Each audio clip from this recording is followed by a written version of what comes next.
কালো দরজা দ্বিতীয় পর্ব। অভিশপ্ত রাত।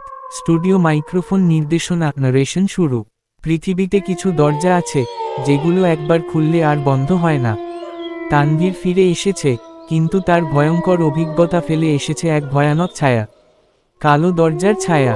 তানভীর এখনো কথা বলতে পারে না, শুধু মাঝে মধ্যে দেয়ালের দিকে তাকিয়ে ফিসফিস করে বলে, ও পুড়েছে, ও আসছে। দৃশ্য 1। গ্রামের ডাক্তারখানা। ডাক্তার মঞ্জুর মাথা নাড়িয়ে, তানভীরের মধ্যে কিছু একটা আছে।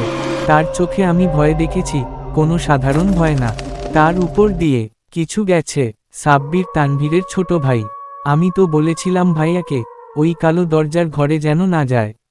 ডাক্তার, তুই ভাইয়ের পাশে থাক, একা ছাড়িস না, আর সাবধানে থাকিস। রাত 12টার পর যেন কেউ ওই ঘরের ধারে না যায়। দৃশ্য 2। মধ্যরাত তানভীরের ঘরে। ঘরে হালকা বাতাস চলছে, জানালার পর্দা দুলছে। হঠাৎ তানভীর উঠে বসে পড়ে। তানভীর কাপা গলায়, ও বলেছে সে আসবে আজ রাতে।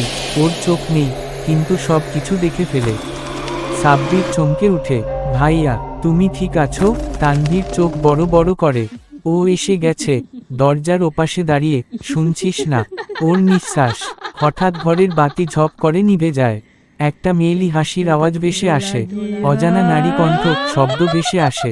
তুইও আমাকে পোড়াতে চাস? আমি তো মরিনি, আমি এসেছি। দৃশ্য 3। কালো দরজা আবার খোলে। পরদিন সকালের খবর। গ্রামে খবর ছড়িয়ে পড়ে, কালো দরজা খোলা। গ্রামের মুরব্বি, আবার কেউ গিয়েছে, ওই ঘরের কিছু যেন আজও আছে। অভিশাপ। নারেটর, কিন্তু কেউ জানতো না, এইবার শুধু অভিশাপ না, প্রেত আত্মার প্রতিশোধ শুরু হয়েছে। দৃশ্য 4। সাব্বিরের বিভীষিকাময় রাত। রাত 1টা। সাব্বির একা বসে। হঠাৎ দরজায় টোকা পড়ে, টোক টোক টোক। সাব্বির, কে? এই রাতে? সে দরজা খুলে দেখে, বাইরে কেউ নেই, শুধু একটা কুয়াশার স্রোত ঘরে ঢুকে পড়ে। পেছনে থেকে এক নারী কণ্ঠ ফিসফিস করে বলে, তোর ভাই আমায় ডেকেছিল, এবার তুই আমার। সাব্বির ঘুরে দাঁড়াতেই দেখে, দেয়ালে আগুনের ছায়া, আয়নায় সেই পোড়া মুখ, ফাঁকা চোখ, আর পচা শরীর। সাব্বির চিৎকার করে ওঠে, আল্লাহ বাঁচাও, কে তুমি? নারী কণ্ঠ গর্জনে, আমি সেই, যার আত্মা পুড়েছে, অথচ কেউ আমাকে বাঁচায়নি, এবার আমিও কাউকে বাঁচাবো না। দৃশ্য 5। তানভীরের মুখ খুলল। সকালবেলা। তানভীর প্রথমবার জোরে কথা বলে। তানভীর উন্মাদ গলায়, ও আমার সাথে চুক্তি করেছে, আমি যদি বাঁচতে চাই, আমাকে অন্য কাউকে ওর ঘরে পাঠাতে হবে।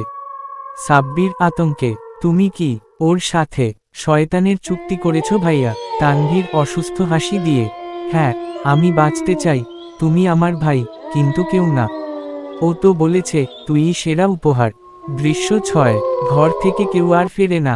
নারেটর, সেই রাতে গ্রামের লোকজন শুধু দেখল, সাব্বিরকে কালো দরজার ঘরের দিকে নিয়ে যাচ্ছে তানভীর। তারপর একটা মর্মান্তিক চিৎকার, তারপর নীরবতা। পরদিন সকাল। কালো দরজা আবার বন্ধ, কিন্তু ঘরের জানালায় একটা ছায়া দেখা যায়। 2টা, না 3টা।